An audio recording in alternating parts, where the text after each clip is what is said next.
Hi, my name is Jennifer. Thank you for joining me today. I am a Creative Memories advisor, and today we'll be working on a layout from page 7 of the 101 Scrapbooking Ideas and Sketches. The collections that we'll be using are going to be Party Time and then a die cut or a sticker from the You Got This collection. Let's get started. We're going to make some modifications to it. I've got two photos to put here. However, they are not landscape, they are portrait. So we are going to basically turn the book, if you will, and we're going to have some borders across the top. We'll have the journaling above the photos here, and then I'll still have my two photos with the title over here, and then I'll have some embellishments over here. So all I'm doing is rotating the sketch to be able to pull together a page. And this one came together pretty quickly, and I'll show you why here in a second. But today we're also going to be using the Party Time collection, and I had grabbed one little sticker out of the You Got This collection from Creative Memories. And the birthday collection, or this Party Time collection, is very well loved. I am down to the last bits and pieces.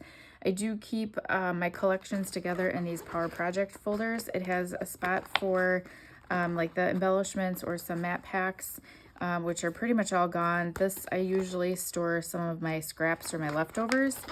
And then on this side, I've got the laser cut borders and the stickers that are part of the collection as well. And then in the middle is kind of where I have the paper.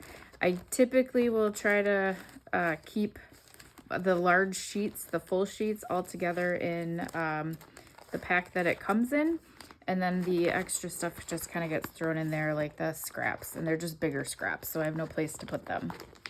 So highly recommend the Power Project folders to try to keep you organized, especially if you end up purchasing collections. So today we're going to do a birthday layout, and the reason why I said it comes together pretty fast is because I have used one of the pre-made pages that already has a lot of the decorations and stuff on it. And what I'm going to do to get started is just to put a little bit of adhesive of the repositionable on the back side of my page so I can line this up and then it doesn't move. And all you have to do at the end when we are done is pull it off and then just rub off the sticky stuff, and it'll be just fine. It'll work out okay.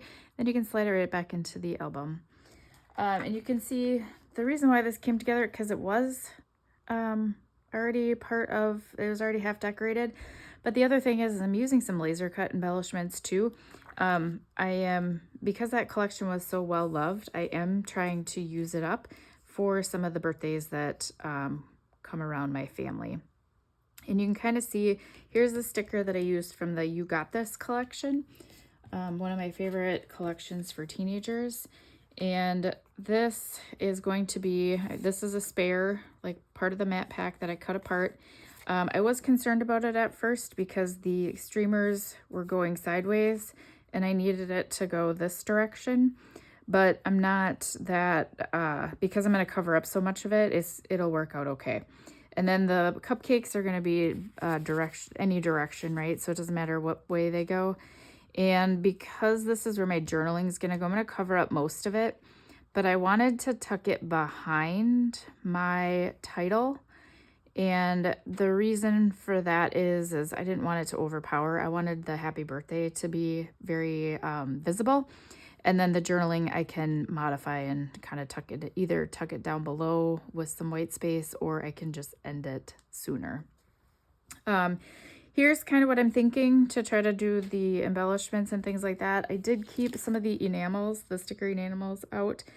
I may place those at the end on parts and pieces, and then I do still need to come up with another embellishment for right here on the journaling as well.